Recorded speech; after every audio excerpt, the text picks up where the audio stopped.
రాజు వెడల రవి తేజము వెడలగా అంటూ రాజుగారు వస్తే ఆ చుట్టూ మంది మార్పులం ఉంటేనే ఆ టెంపో. ఈవెన్ సినిమా యాక్టర్లు కూడా అందుకే బౌన్సర్లను పెట్టుకుంటారు. ఈ మధ్యన జబర్దస్త్ యాక్టర్లు కూడా బౌన్సర్లను పెట్టుకుంటారు. అంటే బౌన్సర్ మన పక్కన నడుస్తున్నప్పుడు ఇది చూస్తున్నప్పుడు ఆ పక్కన మన వెనకాల ఉన్నప్పుడు మనకి ఆ టీవీ అది కనబడతా ఉంటుంది.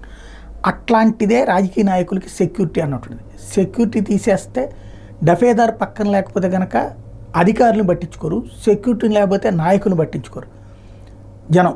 అది సహజ సిద్ధమైనటువంటిది. డాబుసరికి అదొక రూపం. ఇప్పుడు కొడాలి నానికి సెక్యూరిటీ తీసేస్తున్నారా అంటే తీసేశారు. ఎందుకు అంటే రూల్ ప్రకారమే తీసేశారు. అతనేమి ఉగ్రవాదుల థ్రెట్లో ఉన్నోడు కాదు, లేకపోతే నక్సలైట్ థ్రెట్లో ఉన్నోడు కాదు. ఎమ్మెల్యేగా ఉన్నారు, ఇంతకుముందు మంత్రిగా ఉన్నారు, తర్వాత క్యాబినెట్ ర్యాంకులో ఏదో పొజిషన్ ఇచ్చారు కాబట్టి సెక్యూరిటీ ఉంది. ఇప్పుడు మంత్రివర్గంలో టైం అయిపోయింది. ఇదే ఎమ్మెల్యేగా కూడా ఓడిపోయారు. ఎమ్మెల్యేగా ఓడిపోయిన వాళ్ళకి సెక్యూరిటీ ఇవ్వరు. ఏమైనా ప్రాణాలకు ప్రమాదం ఉందన్నప్పుడు ఇస్తారు. ఇప్పటిదాకా అది కొనసాగుతూ వచ్చింది.